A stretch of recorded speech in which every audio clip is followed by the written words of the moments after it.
Very good morning, students. I am your science teacher. Today I will teach you science of class 5th, chapter number 9, rocks and minerals. Today we continue this chapter in part 2nd. Now today we study about the minerals. First we know what is the minerals.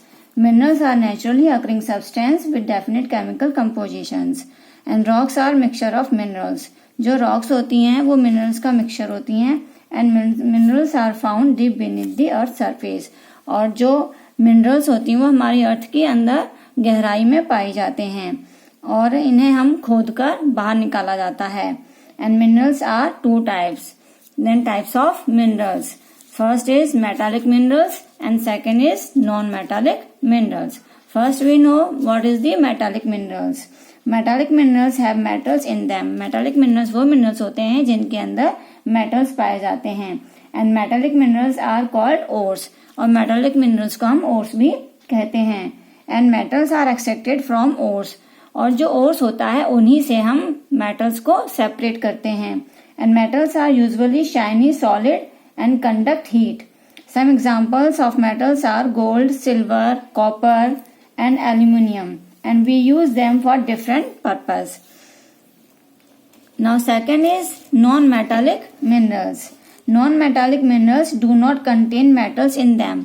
जो non-metallic minerals होते हैं इनके अंदर metals नहीं होते and they do not have luster like metals.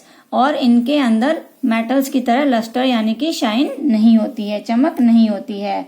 Some commonly found non-metallic minerals are calcite, gypsum, mica, feldspar and quartz. ये सब इसके नॉन मेटालिक मिनरल्स के एग्जाम्पल हैं.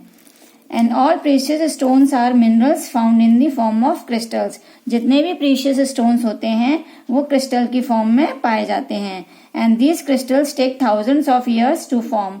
और ये क्रिस्टल्स बनने में इन्हें थाउजेंड्स ईयर्स लग जाते हैं.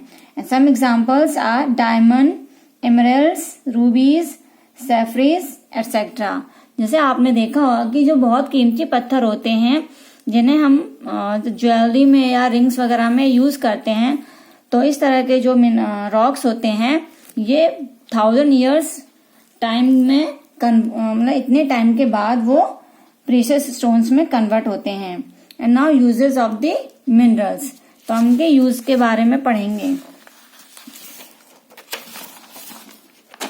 The minerals give us useful metals like iron, copper, aluminium, etc. जो minerals होते हैं वो हमें useful metals देते हैं जैसे कि आयरन है, कॉपर है, एल्युमिनियम है, etc. अब इसमें जो आयरन है, iron is used for making machine parts. हमने देखा होगा कि जितने भी मशीन के पार्ट्स होते हैं वो आयरन के बने हुए होते हैं. And copper for making electric wires. और कॉपर का यूज इलेक्ट्रिक वायर बनाने में किया जाता है. इसी तरह से एल्युमिनियम का यूज हम ट्रेन, एरोप्लेन्स एंड यूटेंसिल्स बनाने में, ट्रेन एरोप्लेन के जो कोचेज होते हैं उन्हें बनाने में और यूटेंसिल्स बनाने में किया जाता है. And minerals are sulphates and nitrates are added as fertilisers. और जो मिनरल्स होते हैं जैसे सल्फेट है, नाइट्रेट है, इनका यूज हम फर्टिलाइजर्स बनाने में करते हैं. उसके बाद दूसरे मिनरल्स होते हैं जैसे कैल्शियम, सोडियम, इनका यूज भी हम अपनी डाइट में करते हैं. Now we study about the fossil fuels. What is the fossil fuels? Fossils are the found in sedimentary rocks. जो फॉसिल फ्यूल्स होते हैं वो सेडिमेंट्री रॉक्स के अंदर पाए जाते हैं. When the rate of sedimentation is high, remains of plants and animals get buried quickly between the layers of sediments and some of them get preserved in the sediments while some leave behind an impressions. A fossil consists of the preserved remains of terrace of animals and plants, then fossil can form. जो fossil fuels होते हैं वो बहुत सालों तक जो plants और animals के remains होते हैं वो जब अंदर सी में दब जाते हैं तो उससे ये फॉसिल फ्यूल्स बनते हैं और इनको बनने में बहुत 1000 ईयर्स लग जाते हैं. तो जिस फॉसिल फ्यूल्स हमारे 2 टाइप्स के होते हैं, कोल एंड पेट्रोलियम. तो कोल हमें किस तरह से मिलता है? Coal is fossil fuel which is formed from the remains of plants and that were buried thousands of years ago in the earth. जो कोल है हमें जो प्लांट्स के रिमेन्स होते हैं, जैसे प्लांट्स टूट जाते हैं, उखड़ जाते हैं, तो वो धीरे धीरे मिट्टी में दबते दबते जमीन के अंदर बहुत गहराई तक पहुंच जाते हैं और 1000 ईयर्स तक वो उसके अंदर दबे रहते हैं। तो इतने टाइम तक दबे रहने के कारण धीरे धीरे अर्थ के अंदर हमारे प्रेशर और हीट दोनों चीज होती हैं। तो हीट और प्रेशर के कारण अर्थ के अंदर ये रिमेन्स कोल के रूप में कन्वर्ट हो जाते हैं और इस तरह से हमें कोल मिलता है। इसी तरह से कोल की तरह पेट्रोलियम भी एक हमारा फॉसिल फ्यूल्स होता है।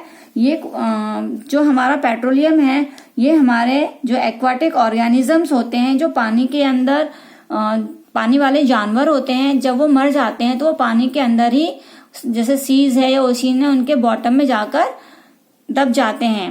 और इसी तरह से जब बहुत सारे ऑर्गेनिजम्स पानी के अंदर उनकी डेथ हो जाती है तो वो एक के ऊपर एक जाके सेडिमेंट्स यानी कि जमने लगते हैं और ये भी बहुत 1000 ईयर्स तक इस तरह से ये उनके अंदर दबे रहते हैं। तो दबे रहने के कारण ये बहुत सालों में पेट्रोलियम में कन्वर्ट हो जाते हैं। तो इस तरह से हमें कोल और पेट्रोलियम मिलता है। नाउ पेट्रोलियम के अंदर कई चीजें आती हैं, जैसे पेट्रोल है, केरोसिन है, एविएशन फ्यूल है, डीजल है एंड पैराफिन वैक्स है। इनका यूज हम अलग अलग कामों के लिए करते हैं। Now uses of the coal and petroleum. अब हम देखेंगे कि हम कोल और पेट्रोलियम का यूज कहाँ कहाँ करते हैं। Now first the coal is use as a fuel at homes. जो कोल है आपने देखा होगा कि हम अपने घरों में कोयले का यूज फ्यूल के रूप में करते हैं। इसी तरह से जो बड़ी बड़ी फैक्ट्रीज होती हैं वहां पर भी कोल का यूज किया जाता है। और स्टीम इंजन, यानी पहले हमारे स्टीम इंजन चलते थे तो उसमें भी कोयले का यूज पहले किया जाता था। And it is also use to generate electricity in thermal power plants. और जहां पर बिजली बनाई जाती है, जो थर्मल पावर प्लांट होते हैं, वहां पर भी इलेक्ट्रिसिटी को जनरेट करने के लिए यानी कि इलेक्ट्रिसिटी बनाने के लिए कोल का यूज किया जाता है। Now use of the petroleum. Petroleum is a thick black liquid used after refining in an oil refining. Petroleum एक बहुत ही गाढ़ा ब्लैक कलर का लिक्विड होता है जिसका यूज हम रिफाइनिंग जो फैक्ट्रीज होती हैं वहां पे ऑयल रिफाइनरी में किया जाता है। Some of its by product that we get after refining. जब इनको रिफाइनरी फैक्ट्रीज में रिफाइन किया जाता है, प्योर किया जाता है, तो उससे हमें अलग अलग चीजें मिलती हैं। जैसे कि मैंने अभी आपको ऊपर बताया था, पेट्रोल है, केरोसिन है, एविएशन है, डीजल है एंड पैराफिन वैक्स है। तो रिफाइन करने के बाद ये सारी चीजें इनमें से पेट्रोलियम में से अलग अलग सेपरेट की जाती हैं, जिनका यूज हम अलग अलग कामों के लिए करते हैं। जैसे पैराफिन वैक्स है, इसका यूज हम कैंडल्स बनाने में किया जाता है। इसी तरह से जो बाकी के हैं, जैसे पेट्रोल है, इसका यूज हम अपने जो व्हीकल्स होते हैं उनको चलाने के लिए किया जाता है। केरोसिन है, केरोसिन का यूज हम जैसे आग जलानी है हमें तो उसके लिए हम करते हैं। और बहुत सारी चीजें होती हैं जिसमें हम केरोसिन यूज करते हैं। इसी तरह से एविएशन फ्यूल एंड डीजल, इनका भी यूज अलग अलग कामों में किया जाता है। Now fossil fuels should be used rationally so that their supply does not get exhausted. ये जो हमारा पेट्रोलियम है ये हमारा exhausted होता है, इसमें हमें और ये हमारे एनवायरनमेंट में पॉल्यूशन भी बढ़ाता है, इसलिए हमें इनका यूज कम से कम करना चाहिए जिससे कि हमारा एनवायरनमेंट में पॉल्यूशन ज्यादा ना हो। इसी तरह से हम ऑल्टरनेट सोर्स जो होती हैं हमारी एनर्जी की, पेट्रोलियम की जगह पर हमें उनको यूज करना चाहिए जिससे कि हमारा एनवायरनमेंट शुद्ध रहे, साफ रहे। और जो नॉन पॉल्यूटिंग फ्यूल्स होते हैं हमें उन्हें यूज करना चाहिए। जैसे सीएनजी है, वो नॉन पॉल्यूटिंग फ्यूल होता है, तो हमें डीजल पेट्रोल की जगह पर सीएनजी यूज करना चाहिए। So now this chapter is completed. I hope you understand this chapter very well. So thank you. Have a nice day.